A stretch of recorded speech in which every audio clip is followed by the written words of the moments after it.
विष्णू बुरे. तर आपण आहोत आता पावणे MIDC नवी मुंबई सविता केमिकल रोडवरती. तर माझ्या पाठीमागे बघू शकता किती मोठ्या प्रमाणात इथं पाणी भरलेलं आहे. हे या सविता केमिकल रोडवरच नाही तर पूर्ण पावणे MIDCमध्ये पाणी साचलेलं आहे. तुम्ही बघू शकता लेफ्ट साईडला पण जे टू व्हीलर असतील 4 व्हीलर असतील ते अक्षरशः पाण्यामध्ये डुबलेले आहेत.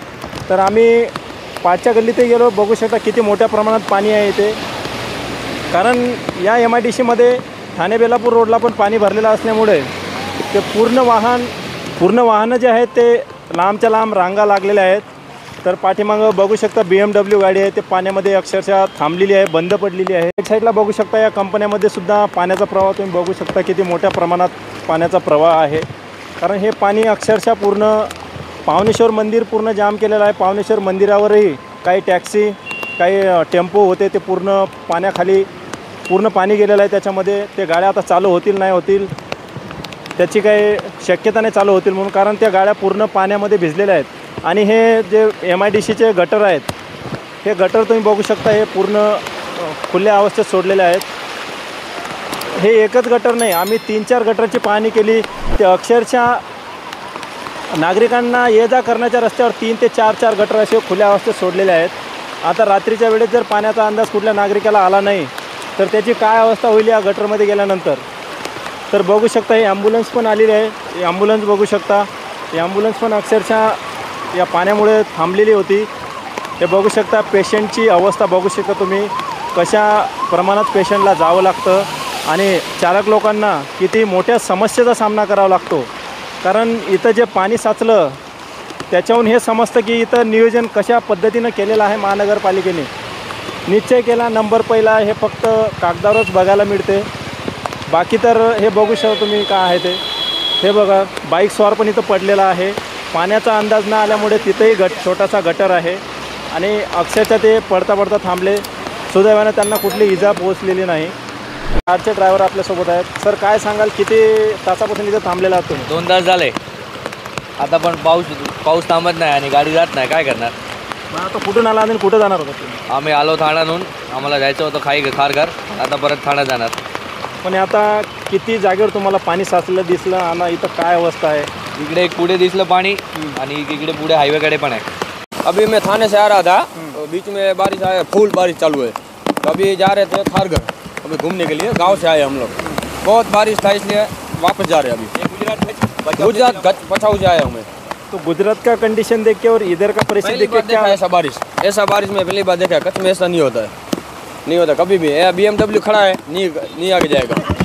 तो क्या सरकार से निवेदन करना चाहिए? इधर तो हर नागरिक को परेशानी होता है, जैसे परेशान बहुत होता है इधर भाई. तो क्या नई मुंबई सरकार से क्या महानगर पालिका क्या कहना चाहते हैं? महानगर पालिका को कहना है पानी ज़्यादा निकल जाए ऐसा सोचा. हाँ, सुविधा होनी चाहिए. बाकी हमारे ये कच्छ में इतना नहीं होता है. पानी होना ही नहीं चाहिए. हाँ, पानी नहीं दो इतना.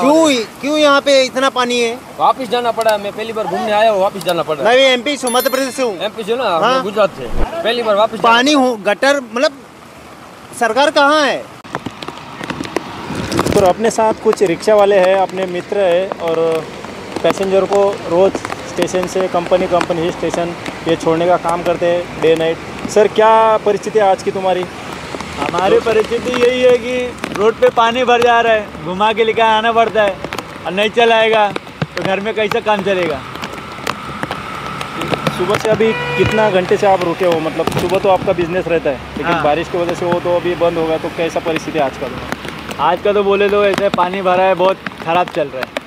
पानी भरने वजह से गाड़ी हर जगह बंद गिर जा रहा है. सुबह से 4 बार गाड़ी बंद गिरा है. और पैसेंजर का क्या कंडीशन है? पैसेंजर तो पूरे आपके ऊपर डिपेंड रहते, चलो रिक्शा मार के फटाक से पहुंच जाएंगे, तो उनकी क्या है परिस्थिति आज? पैसेंजर हो गया, पैसेंजर को तो जल्दी रहता है कि उनको हमको कंपनी में पहुंचना है, काम करने का है.